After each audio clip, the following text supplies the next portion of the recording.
You know what I'm saying? I know it's been looking gloomy. I know it's been looking unsure. You know what I'm saying? Uncertain. But the reason is because you're tested. Right before the breakthrough comes, you're attacked spiritually. You know what I'm saying? The devil attacks your mind. He starts with your mind.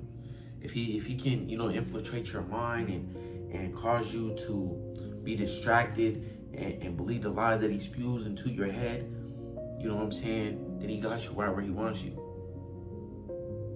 If it's not the mind, he'll send people your way. You know what I'm saying? He'll send people your way to antagonize, to instigate, to try to remind you of who you used to be.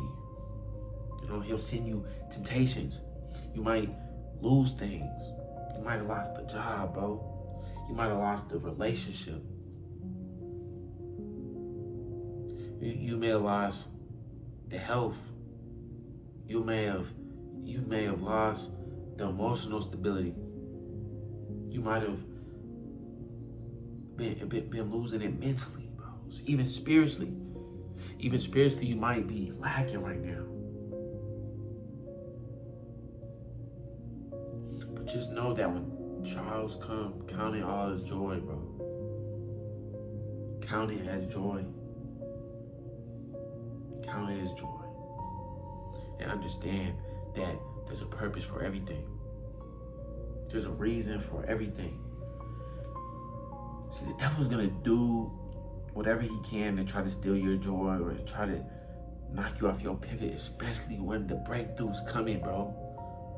When the breakthrough's coming, that's when things start looking dark. That's when things start looking hopeless.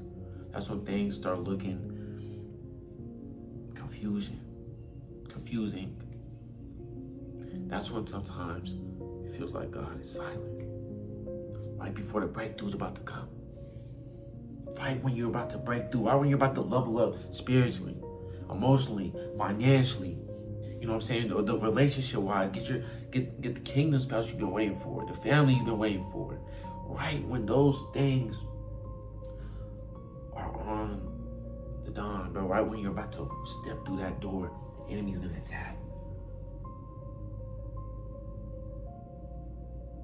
He's gonna try to make you remember who you were before Christ moved in your life. He's gonna try to get you to go back to those familiar things. He's gonna try to get you to doubt and lose faith and lose hope and to be stressed.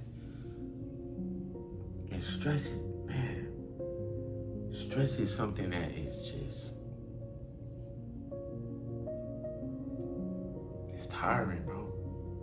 Stress can bring depression. You're just thoughts racing. You're worried, you're scared, anxieties, all those mental things, bro, that come from stress because you're just so caught up in the situation that you're in because it seems like there's no hope. But in Romans, it talks about how God gave Abraham a promise. And that promise was that he was going to bless him with a child. Even though Abraham was old, his wife Sarah, her womb was, dead, just off of worldly standards. Because it's like, oh, you're so old, you know what I'm saying? She can't get pregnant and have a baby. You can't get it up, baby, and you know what I'm saying? So, and when it looked impossible and looked dead and finished, God made possible. And that's the same thing that he's doing in your situation. He gave you a promise. And the promise is for you to believe in and to have faith in.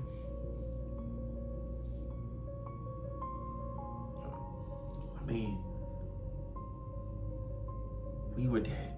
We didn't look like we could be made alive. We didn't look like we could become righteous and holy again because we were so enslaved to our sin and so caught up in the vanities of the flesh, the desires of the flesh.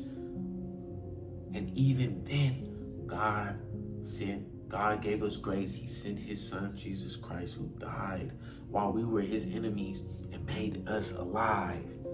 He made us alive, bro. He is making the situation that looks dead to the eyes of yourself, to the eyes of the flesh, to the eyes of others, it looks dead. But it says, glory, blessings, and the glory be to the God that can do things that abundantly or exceedingly abundantly beyond our own understanding.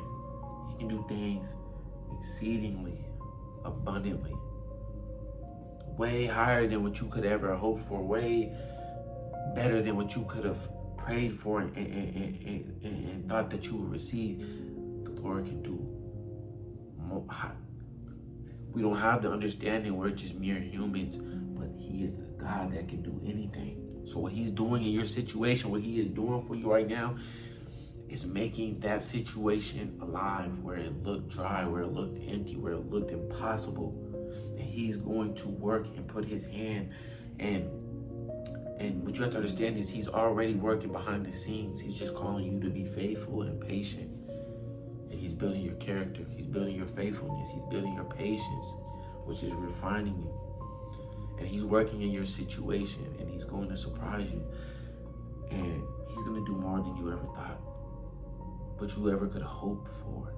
Because when that happens, when all this comes to pass, when the promise comes, you're going to know this wasn't because of anything you did, of anything around you did. This is only by the mighty power of God. So don't give up hope. Don't give up faith. The blessings here.